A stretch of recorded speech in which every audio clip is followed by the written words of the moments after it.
میرے زمانے میں میرے ایک مرحوم پروفیسر وہ ہمارے تھے، ایمبیسڈر صاحب تھے، توحید صاحب. ان کو بڑا شوق تھا، ایمبیسڈر بھی تھے پاکستان کے، لیکن ان کی شوق تھا اس کا، ان کا جس کا نام رکھیں میرا جی ٹرانسلیشن سینٹر. رائٹ. میرا جی بہت بڑے ٹرانسلیٹر تھے ہمارے ملک کے، ہمارے معاشرے. تو میں نے تھوڑا اس پہ سوچا، میں نے کہا یہ میں کر رہا ہوں گجرات میں، میں نام رکھ دوں گا. ان کا نام ایکچولی میرا جی نہیں تھا، بالکل وہ کسی میرا لڑکی سے عشق ہو گیا تھا ان کو، اپنا نام ہی میرا جی رکھ دیا. تو پھر وہ چلے گئے انڈیا. پر میں نے پورا پڑھا تھا، تو میں نے کہا مجھے تو لگتا نہیں ہے، اس زمانے میں نے نام سوچا ہی نہیں، تو میں اس کا نام سمپل سے رکھ دیا، Gujarat university translate study centre. میرے پاس زمانے میں بہت بڑا پرنٹنگ پریس تھا، جو کسی یونیورسٹی میں اتنا بڑا پرنٹنگ پریس نہیں تھا. 16 کا پرنٹنگ پریس بہت بڑا منگایا تھا. میرا پرنٹنگ پریس آپ نے خود لگوایا تھا؟ میں نے خود لگوایا تھا. ہمارا آئیڈیا یہ تھا کہ ہم جو بھی کتابیں چھپائیں گے اپنے پاس چھاپیں، جو کتابیں رسالے. میں نے پہلا کتاب چھاپی تھی، کسی میں سے کہا اچھا شکر کہ آپ اللہ کا شکریہ ادا کرو، تو وہ تھا قرآن کا انگریزی میں ٹرانسلیشن. کراچی یونیورسٹی کے پروفیسر تھے، اس کا نام تھا اعجاز القرآن. قرآن کا کیا اعجاز انہوں نے لکھا تھا کتاب. تو میرے بردر اللہ تھے کراچی، ان کے شاگرد تھے، سر اس سے آپ ٹرانسلیٹ شروع کر دیں. اور جو میرے پریس پبلیکیشنز کا ڈپارٹمنٹ کا نام یہ تھا کہ وہ کتابیں چھاپیں گے لوگ ریفیوز کر دیتے ہیں، ہمارے پاس لائے ہم اس کو چھاپیں، یہ اوپن پریس ہوگا فری کے لیے. یہ میرا مقصد تھا. پھر یہ جب یہ شروع ہوا تو لوگوں نے کہا کہ اس پہ میں نے کانفرنس کال کی، رائٹرز، جرنلسٹ، سندھ سے، کے پی سے، پنجاب، سارے پہنچ گئے گجرات. 2 دن بحث ہوتی رہی، ڈسکشن ہوا کہ بہت اچھا آئیڈیا، پاکستان کی یونیورسٹی میں کہیں بھی نہیں. پنجاب میں ہے پبلیکیشن، بالکل پبلیکیشن ہے، لیکن بہت جگہ ترجمہ بھی ہے، لیکن ترجمہ کو کرتا نہیں ہے. تو پھر میں نے یہ سوچا کہ ایک ڈگری شروع کی جائے گی اور ایک سیمسٹر میں ایک کتاب ہر اسٹوڈنٹ ٹرانسلیٹ کرے گا. بالکل ٹھیک. اردو سے انگریزی، انگریزی اردو، اس کی ریکوائرمنٹ ہوگی، ہر سیمسٹر میں ایک کتاب کرے گا. اگر اب 8 سیمسٹر کی ڈگری ہوگی، 8 بکس کی 8 کتاب ویسے ثابت ہوئے.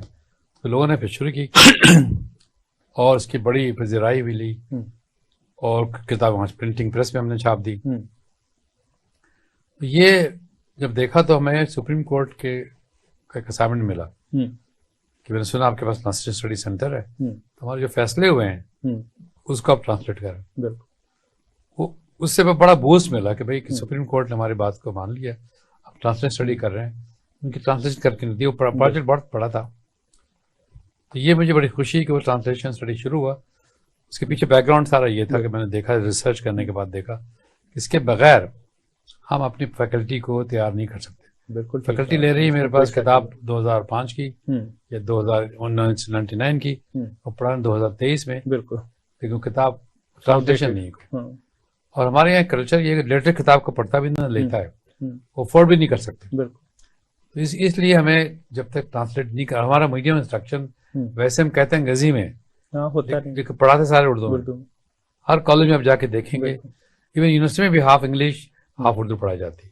میں نے بلکہ یہ امپلیمنٹ بڑی کرنے کی کوشش کی تھی جب میں ایجوکیشن سسٹم میں آیا تھا کہ لیکچر انگلش میں ہوں گے، اور میں اس میں ناکام ہو گیا تھا. کیونکہ ہمارا کلچر نہیں نا، جب تک وہ کلچر نہیں چینج کریں گے تو یہ ہائبریڈ چلتا رہے گا. تو یہ کم از کم کتابیں دے دوں ٹرانسلیٹ کر کے. دیکھیں نا، ایران میں پرشین پڑھائی جاتی ہے، ٹرکی میں ٹرکیشن پڑھائی جاتی ہے، چائنا میں جانے میں، لیکن کتابیں لیٹسٹ ہیں. کیوں لیٹسٹ ہیں؟ اس لیے کہ ٹرانسلیشن ہو کر ان کو ملتی ہے. بالکل ملتی ہے. اور اگر فرانس میں تھا وہاں وہ لیٹسٹ بکس فرینچ میں ٹرانسلیٹ کر کے نظام حیدرآباد کا جو تھا نا ماڈل، سب سے 1930s کا ماڈل نا، کہ وہ اگر وہ نہیں ٹرانسلیٹ کرتا تو اردو میں پولیٹیکل سائنس پڑھا نہیں سکتا تھا. تو یہ میرا خیال ہے کہ یہ ہر یونیورسٹی میں سمجھتا ہوں فیڈرل اردو یونیورسٹی ہر یونیورسٹی میں ہونا چاہیے. یہ ہر یونیورسٹی میں ٹرانسلیشن سینٹر ہونا چاہیے تاکہ وہ اپنے کتابوں ہر یونیورسٹی میں نہیں تو کم از کم ہر صوبے میں ایک تو لازمی ہونا چاہیے. وہ تو ضروری ہے، بہت ضروری ہے. تو یہ میرا پیچھے بیک گراؤنڈ تھا پورا اس کو شروع کرنے کا. اب اس میں ہوا یہ کہ جب ہمارے پاس بھائی شاندار صاحب آئے میرے بات، وہ چلے گئے علامہ اقبال اوپن یونیورسٹی میں، اس بندے کو لے کے چلے گئے تو یہاں میرے پاس آ کے کھول. اب علامہ اقبال اوپن یونیورسٹی میں ٹرانسلیٹ اسٹڈی سے کھل گیا. بندہ وہی تھا جو میں نے شروع کیا تھا. اسے پی ایچ ڈی کرنے کے بعد وہیں شروع کیا تھا. اس کو لے کر دوسرا بندہ وہاں پہ بیٹھا ہوا ہے. لیکن یہ ہوتا ہے ایسے. لیکن خوشی اس بات کی ہے کہ وہ گجرات سے نکل کر علامہ اقبال اوپن یونیورسٹی میں آ گئی. بہت یہ اچھا ہے. میں سمجھتا ہوں کہ بہت ضروری ہے.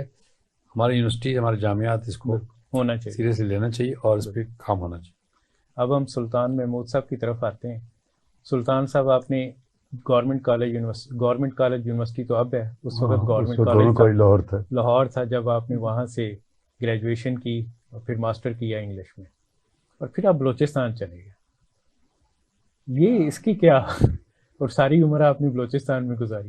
ہاں, اس کے ایک تو وجہ یہ تھی کہ اس وقت 1 یونٹ کا دور تھا, تو جو پبلک سروس کمیشن کی طرف سے جو سلیکشن ہوتی تھی اس کو کہیں بھی بھیج دیا جاتا تھا. تو مجھے کوئٹہ بھیجا گیا, اور چونکہ میرے فور فادرز 1935 کے زلزلے کے وقت وہاں تھے, میرے دادا اور ان کے بھائی وغیرہ, تو انہوں نے زلزلے کے بعد وہ پھر امرتسر دوبارہ واپس آ گئے تھے. اور جب پاکستان بنا تو ڈیسائیڈ کیا تھا میرے والد نے کہ ہم واپس وہاں جائیں گے, وہ تو بہتر رہے گا کیونکہ شناسائی ہے اس میں. یہ تو چونکہ 1 یونٹ جب ٹوٹ گیا, بلوچستان سے اتنی بڑی تعداد میں اساتذہ کو ریپیٹریٹ کر دیا گیا کہ وہاں ایک خلا پیدا ہو گیا. بالکل ٹھیک. میرے لیے میرے ذہن میں یہ آیا کہ بڑا امکان ہے کہ یہاں تیزی سے جو ہے ہمیں آگے ترقی کرنے کے موقع ملیں گے. تو میں 6 سال کے بعد آئی بیکیم میں اسسٹنٹ پروفیسر, اور اسی دور میں مجھے ایک سندھ یونیورسٹی آسٹریلیا کے لیے اسکالرشپ مل گیا. اسکالرشپ پہ گیا. ہاں, وہاں سے میں نے پوسٹ گریجویٹ فیلوشپ کیا اور واپس آ گیا. دراصل بلوچستان ایک بہت ہی خوبصورت, بالکل اس میں تو کوئی پاکستان کا سب سے بڑا صوبہ ہے. اب بھی میں آبادی کے لحاظ سے نہیں, گو میں اب وہاں سے شفٹ ہو چکا ہوں, لیکن اب بھی میں جاتا ہوں کوئٹہ تو ایسا معلوم ہوتا ہے کہ میں اپنے شہر میں واپس آ گیا. بالکل صحیح, کیونکہ ہر تیسرا بندہ مجھے جانتا ہے. اور اس کو دبئی بنانا بہت آسان ہے, صرف اس پہ کام کرنے کی ضرورت ہے. ہاں, کچھ اگر وہاں کے جو پرابلمز ہیں, مثلا واٹر اسکیرسٹی, بالکل سب سے بڑا مسئلہ وہاں پرابلم سارے وہی ہیں جو دبئی میں تھے, لیکن آلموسٹ وہاں زیادہ ہیں کیونکہ بے تحاشا وہاں آبادی بڑی کوئٹہ کی, اور آبادی اس میں مہاجرین بھی سارے آ کے اب تو بے قابو ہو گیا. گورنمنٹ کے لیے صرف ان کو پینے کا پانی سپلائی کرنا بہت بالکل. تو اللہ کا شکر ہے کہ میں نے گورنمنٹ سائڈ سے 2000 تک میں نے وہاں سروس کی ہے. اس دوران میں managing director Balochistan education foundation ہو گیا پہلے, اس کے پہلے میں جوائنٹ ڈائریکٹر کالج 89 میں ہو گیا تھا. پھر میں چیئرمین ٹیکسو بورڈ بھی بنا رہا. تو وہ جو میری ایکسپیکٹیشنز تھی ان کے مطابق جو ہے ملتا ہے. تو یہ ٹرانسلیشن کی طرف آپ کو کیسے رجحان ہوا؟ دراصل اس میں 2 لینگویجز انوالو ہوتی. جی, تو میرے جو والد تھے وہ ڈاکٹر محمد شفیع نیاز تھے, اور میں یہ بھی اس کی بات کی وضاحت کر دوں کہ میں جو نیازی ہوں, میرا تعلق میاں والی سے یا کسی نیازی قبیلے سے نہیں ہے, بلکہ میں انہی کی نام کو زندہ رکھنے کے لیے اپنے چاہتا ہوں کہ جب تک میں زندہ ہوں, جہاں تک کہیں اگر کتابوں میں بھی ذکر آئے تو ان کا بھی نام میرے ساتھ. He was a great man کہ میں تو طب سے ان کا تعلق تھا, لیکن 7-8 سال کی عمر میں ہمارے گھر میں ادبی دنیا, 20ویں صدی, نقاد, اس قسم کے رسائل آئے. میرے والد ان کے شوق کی وجہ سے ان کے ایک بڑے عزیز دوست ہوا کرتے تھے, مختار احمد ناز, جو کہ اپنے احمد سعید کرمانی صاحب کے برادری نسبتی ہیں. وہ بھی بڑے کمال کے شاعر تھے. وہ ہندوستان میں ہی رہے, وہ واقعی وہاں سے امرتسر سے وہ کلکتہ چلے گئے. آپ نے سنا ہوگا امرتسر جل رہا تھا, وہ کتاب احمد سعید کرمانی صاحب کی ہے. اور اس میں اب ہوا یہ کہ میں نے شروع کیا انگلش میں نے سروس شروع کی, لیکن ساتھ ساتھ میرے زمانے میں صرف اردو کا لازمی مضمون کے طور پر صرف میٹرک تک پڑھائی جاتی تھی, اس کے بعد کچھ نہیں ہوتا.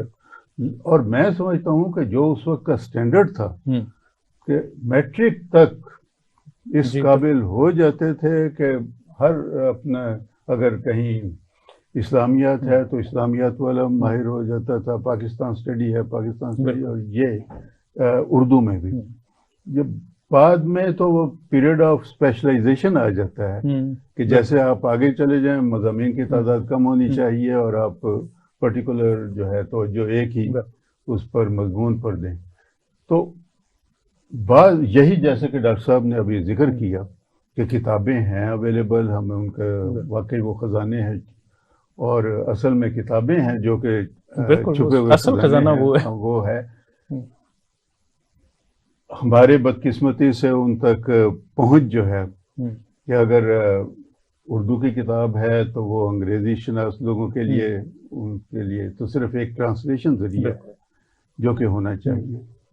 میں نے پہلا جو ترجمہ کیا وہ ڈاکٹر انعام اللہ کوثر صاحب کی کتاب تھی کہ بلوچستان میں جو تاریخی ریفرینڈم 1947، اس میں انہوں نے بہت سارا مواد اکٹھا کیا اور اس میں قائد اعظم کے خان افقلات سے کلوز ایسوسیشن، قاضی عیسیٰ خان کا جو اس میں رول تھا، وہ انہوں نے بھی بڑا وہاں رول ادا کیا پاکستان میں. تو بخاری نے بہت ناول لکھے ہیں، احمد ندیم قاسمی. نہیں، یہ ابتدائی دور کے جو تھے نا، بالکل پاکستان بننے کے وقت کے وہ تھے. سوری کہ کوئی نہیں، بعد میں یاد آیا کیونکہ آئی ایم 83 نہ ہو تو اس لیے یہ ہو گیا. تو ان کا بھی یہ تو پہلی کتاب بڑی اس کے جو ہے کہ اچھی طرح جو ہے اس کو پسند کیا گیا. مجھے بہت سارے اس میں خطوط آئے، بلکہ ہمارے جو vice chancellor Balochistan university of information technology and BUITEMS والے، انہوں نے بہت سارے اداروں کو کتابیں اب یونیورسٹی کی طرف سے وہ بھیجی تھی. اور میرا خیال ہے کہ اس وقت اسٹاف کالج کوئٹہ سے لے کر ہر بڑی لائبریری میں اس کا ایک نسخہ موجود ہے.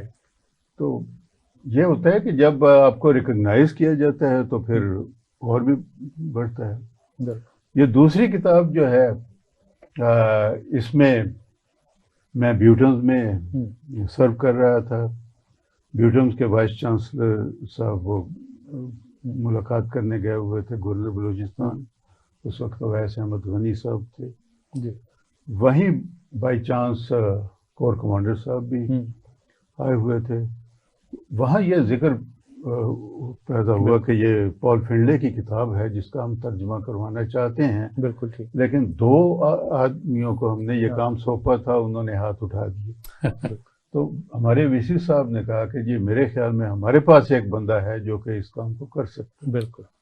تو پھر مجھے بلایا گیا اور انٹرویو کے بعد انہوں نے مجھے یہ ذمہ داری دے دی اور 14 مہینے مجھے لگے. اچھا سلطان محمود صاحب، کیونکہ بریک کا ٹائم ہو گیا، اس پہ ہم ڈیٹیل میں ڈسکشن کرنا چاہیں گے کہ اویس غنی صاحب نے آپ کو کیا کہا اور باقیوں نے کیا کہا اور کیسے یہ آگے بڑھا اس پہ بریک کے بعد. جی ناظرین، بریک کا وقت ہو گیا ہے اور اسٹے ٹیون، ہم بریک کے بعد واپس آئیں.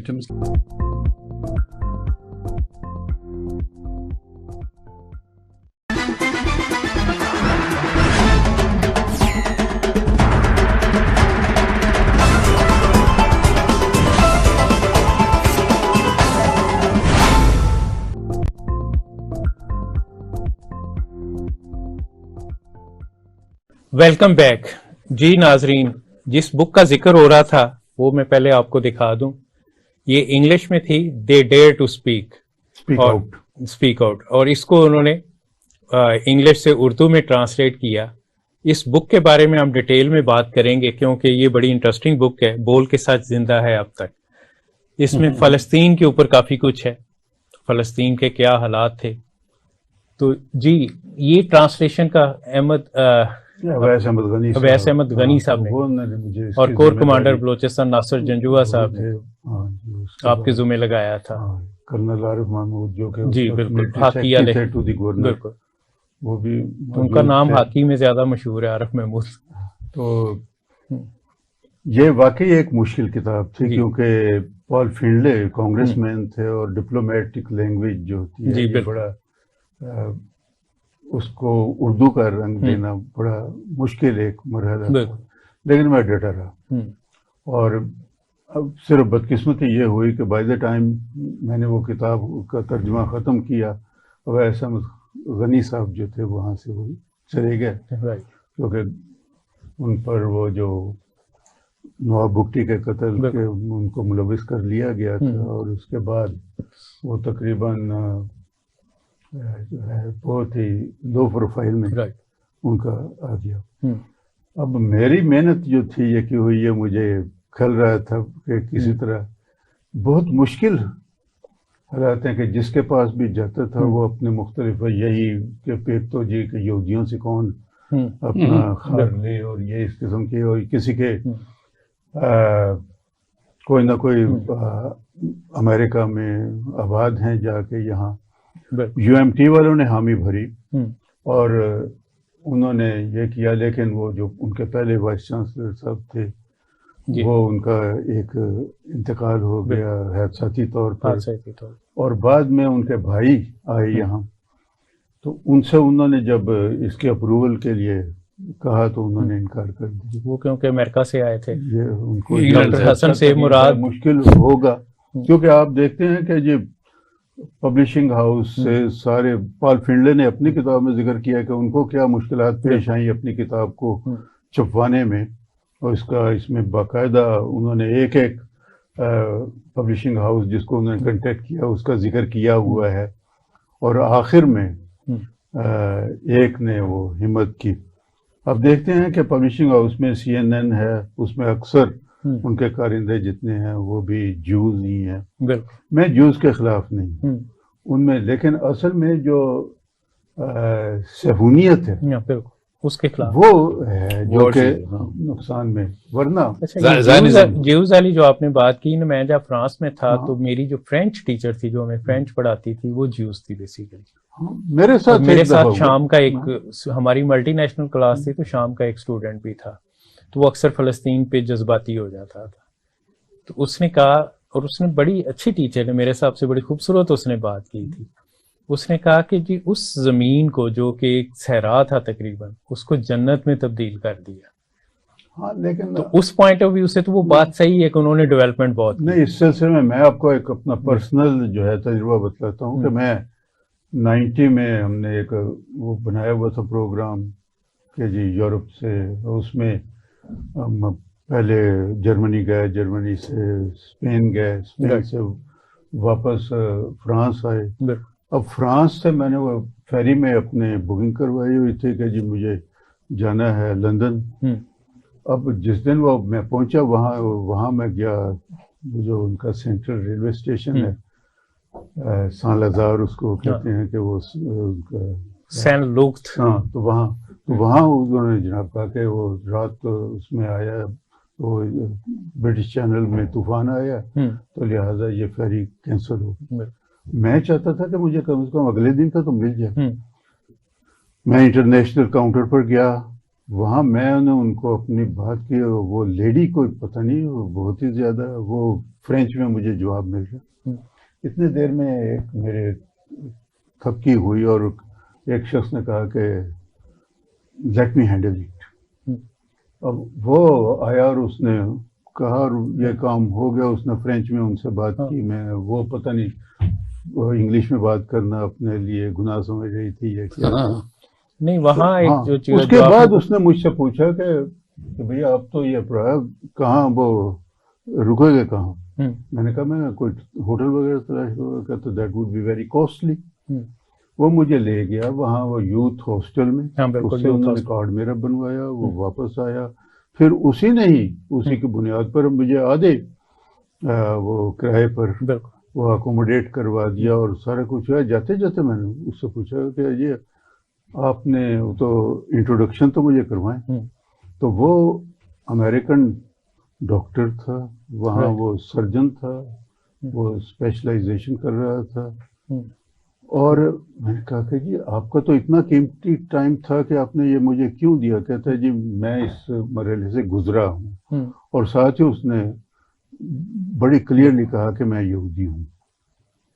مجھے پہلی دفعہ احساس ہوا کیونکہ ہم تو شائلاک دا جو اور اس قسم کی کتابیں پڑھ کے تو ہمارا تو تاثر جو تھا وہ تھا کہ یہ ہمدرد بھی ہو سکتے ہیں.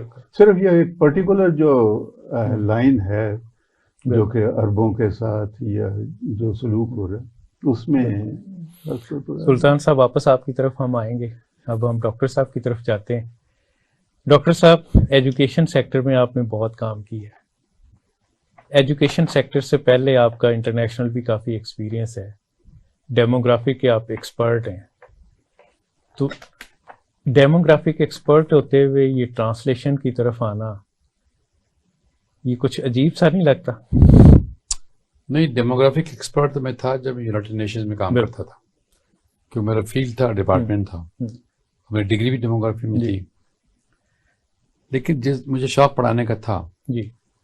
تو میں پہلی ڈگری ملی تھی پی ایچ ڈی، تو میں پڑھاتا تھا یونیورسٹی نارتھ کیرولینا چیپل ہل میں. تو اس سے پہلے میں نے یو این جوائن نہیں کیا تھا. اس کے بعد یو این کی جاب ملی. جاب اس طرح ملی کہ وہ ٹیکنیکل ایڈوائزر کی جاب تھی. وہ پاپولیشن سینسس پہ تھی جو میرا فیلڈ تھا. جی. تو جارڈین گورنمنٹ نے مجھے ایڈوائزر کی طرف بلایا. تو اس زمانے میں پڑھاتا تھا چیپل ہل میں. میں نے کہا مجھے چھٹی دے دو. چھٹی لے کے چلا گیا تھا وہاں پہ. 1 سال لگا کے آؤں گا. تو وہاں کا ان کا سینسس ہو چکا تھا، اس کی انالیسس کرنی تھی. میں نے کام شروع کیا. تو لیکن مجھے شوق تھا پڑھانے کا، کیوں میں چیپل ہل میں پڑھاتا تھا. جارڈن یونیورسٹی نے مجھے کہا کہ آپ ہمارے یہاں لیکچر دے دیں سوسیولوجی پہ. پھر وہاں میں نے سوسیولوجی پڑھانا شروع کی آنرری. آئی واز یو این امپلائی. تو مجھے پڑھانے کا شوق وہ کنٹینیو کرتا گیا. تو وہاں میں 1 سال کے بعد کہتے 1 سال اور بڑھا دیں. پھر میں نے چھٹی مانگی یونیورسٹی سے. جب میں جانے لگا 2 سال کے اندر، تو پھر مجھے کال آئی یونائٹڈ نیشن سے کہ آپ کی ریکویزیشن آئی ہے ایجپٹ سے، کائرو سے. کبھی کسی کو لیتے نہیں باہر سے پاپولیشن سینسس میں، آپ کو بلایا. بڑا آنر تھا. ایجپشن خود ایڈوائزر دنیا بھر میں گھومتے رہتے ہیں. پھر میں نے کنسلٹ کیا اپنی یونیورسٹی سے. تو نے کہا تم چھٹی کے بجائے تم چھوڑ دو. وہ 4 سال کا اسائنمنٹ تھا ایجپٹ والا. تو پھر میں وہ چھوڑ دیا. پھر ایجپٹ چلا گیا. وہاں پہنچا تو وہاں بھی یونیورسٹی تھی. تو اس کام تو میرا سینسس میں ہو رہا تھا. بالکل. پڑھائی کام وہاں بھی شروع کر دیا. بالکل. اس کا ایک سینٹر تھا کائرو ڈیموگرافک سینٹر. وہ یونیورسٹی کی طرف سے، وہ یونین کی طرف. کائرو یونیورسٹی میں نہیں، وہ یونیورسٹی کا الگ تھا. رائٹ. وہ یونین چلاتا تھا، یونین کی طرف سے تھا وہ. تو وہاں میں نے پڑھانا شروع کیا، تھیسس گائیڈ کرنا شروع کر دیا. یہ میں کنٹینیو کرتا رہا کیوں میرے پاس پی ایچ ڈی تھی. رائٹ. تو کائرو سے میری یہ تھا سارا ٹیکنیکل ایڈوائزری پوسٹ، کہتے پروجیکٹ پوسٹ. پھر مجھے جو یونیورسٹی کا ڈائریکٹر تھا، ایگزیکٹو ڈائریکٹر، وہ آیا ہوا تھا ایجپٹ میں. تو مجھے میرے ساتھیوں نے کہا یہ بڑا اچھا کام کرتا ہے، اس کو آپ اپنے ادارے میں لے لیں.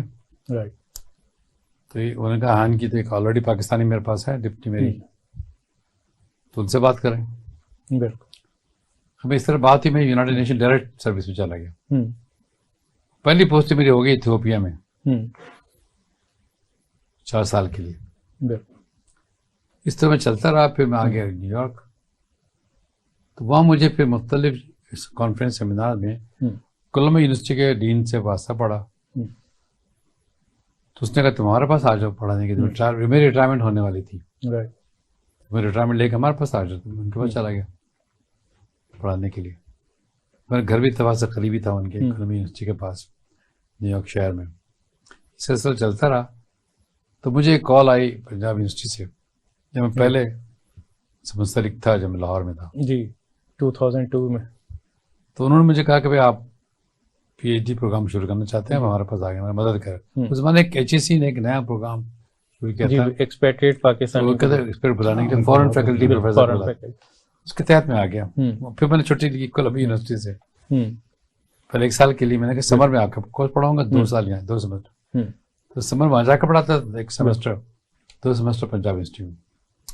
اس سے 2 سال چلتا رہا.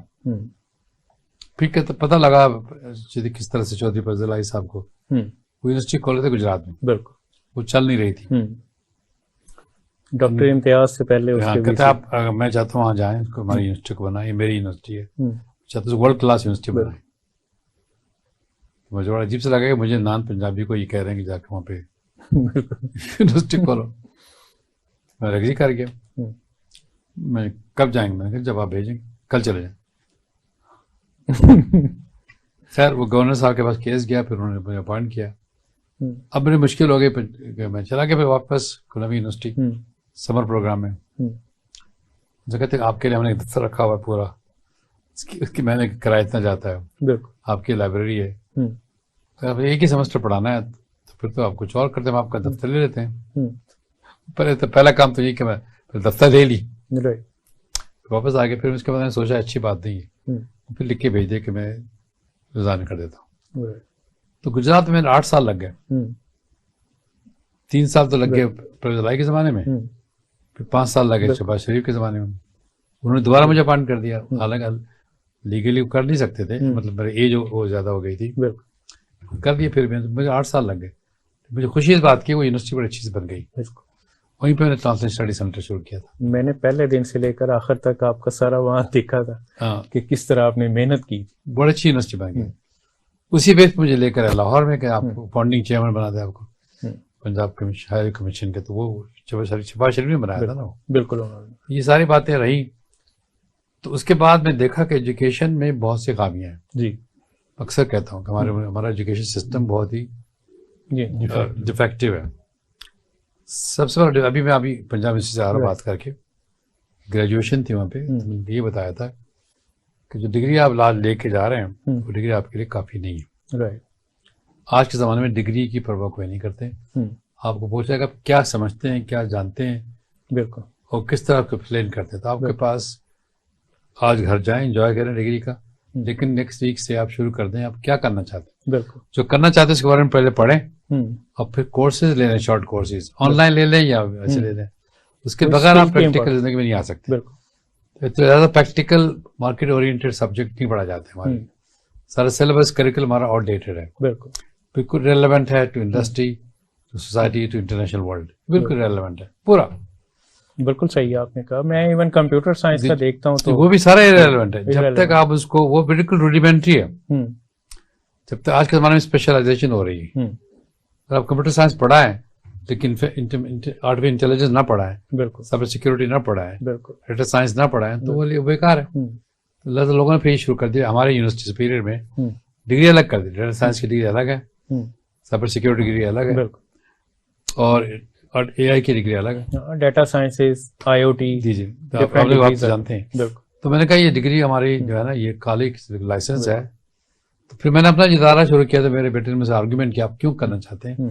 ہزاروں کالج موجود ہے. میں نے کہا نہیں میرا کالج ڈفرینٹ ہوگا. وہ کیا ہوگا؟ میں نے کہا ڈگری پلس ہوگا.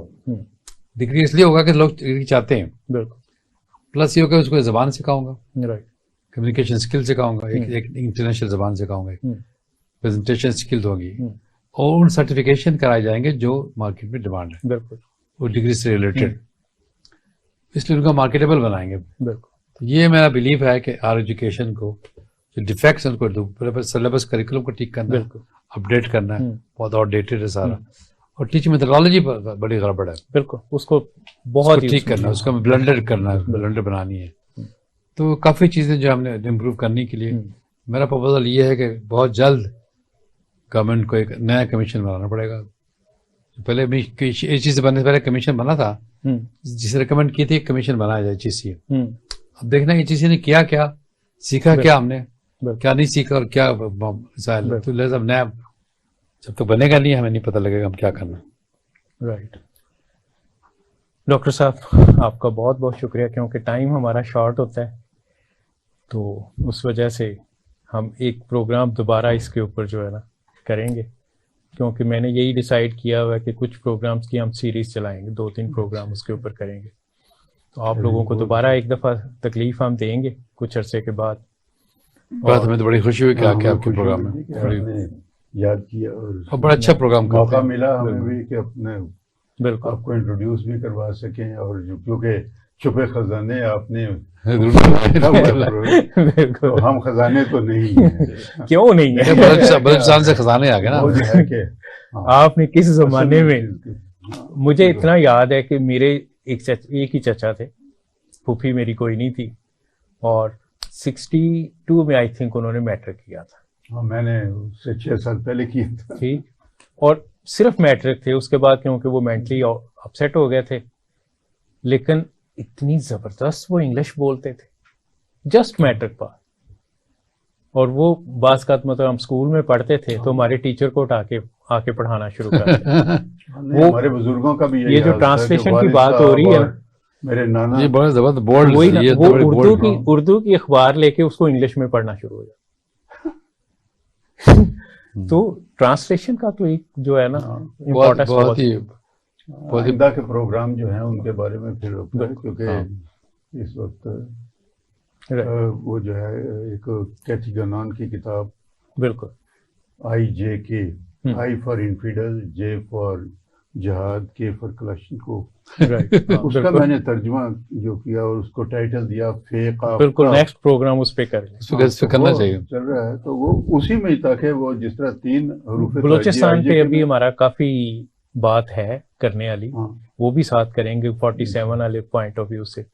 بہت بہت شکریہ جی آپ کا لوگوں کا بھی بہت بہت شکریہ آنے کا, اور انشاءاللہ دوبارہ ہم آپ کو تکلیف دیں. جی ناظرین, ٹائم کیونکہ ہمارا ختم ہو رہا ہے, تو آپ نے نوٹ کیا کہ بیسیکلی ہر چیز کی کوئی نہ کوئی امپورٹنس ہوتی ہے. تو ایجوکیشن سسٹم کے علاوہ بھی ٹرانسلیشن کی بہت امپورٹنس ہے. انٹرنیشنلی بہت سے کام ہوتے ہیں جن کو ٹرانسلیٹ کر کے ہماری لینگویج میں, اور اسی طرح ہمارے ہاں جو بہت سے کام ہوتے ہیں وہ ٹرانسلیٹ ہو کے ڈفرینٹ لینگویجز میں. جرمنی میں اردو کا بھی ایک سینٹر بنا ہوا ہے جو اردو سے وہ ٹرانسلیٹ کرتے ہیں جرمن لینگویج میں. تو اس کے ساتھ ساتھ کلوز کرنے سے پہلے میں صرف ایک بات کروں گا. پچھلے کچھ دنوں سے جو حالات چل رہے ہیں, مجھے بھی گھر جاتے ہوئے بڑے مسائل کا سامنا کرنا پڑتا ہے. 9 مئی کو جو کچھ بھی ہوا غلط ہوا, اس پوائنٹ آف ویو سے صرف ایک بات کہوں گا حکومت کو کہ ایک ایسا قانون بنا دے کہ جو بھی پارٹی ملوث ہو گراؤ جلاؤ میں, اس کی ساری پیمنٹ ڈبل فارم میں اس سے لی جائے. یہ قانون مسٹ ہونا چاہیے. یہ قانون جب تک نہیں ہوگا یہ ہمارا سلسلہ بند نہیں ہوگا. ہر جس کا دل کرتا اٹھ کے کسی بھی سڑک کو بلاک کر دیتا ہے یا جلاؤ گراؤ شروع کر دیتا ہے. اس کے لیے ہم اور بے شمار قانون بنا رہے ہیں. یہ ہم آج تک قانون کیوں نہیں بناتے؟ ان کو سزا ملنی چاہیے ان پارٹیز کو. اس پوائنٹ آف ویو سے یہ نہیں ہے کہ جی آج ہم ایک پارٹی کو سزا دے دیں. جو بھی جلاؤ گراؤ میں شامل ہو اس کو سزا دینی چاہیے, اور قانون ہونا چاہیے باقاعدہ, اور وہ سزا مانیٹری بینیفٹ ان سے لینے چاہیے. اسٹیٹ بینک کو آتھورائز کر دیں کہ اگر 10 کروڑ کا نقصان ہوا ہے تو 20 کروڑ اس پارٹی سے لیے جائیں. جب پارٹی سے لیے جائیں گے تو پارٹی آٹومیٹکلی اپنے ورکرز کو کنٹرول کر لے گی. اس کے ساتھ مجھے اجازت دیجیے. اللہ حافظ.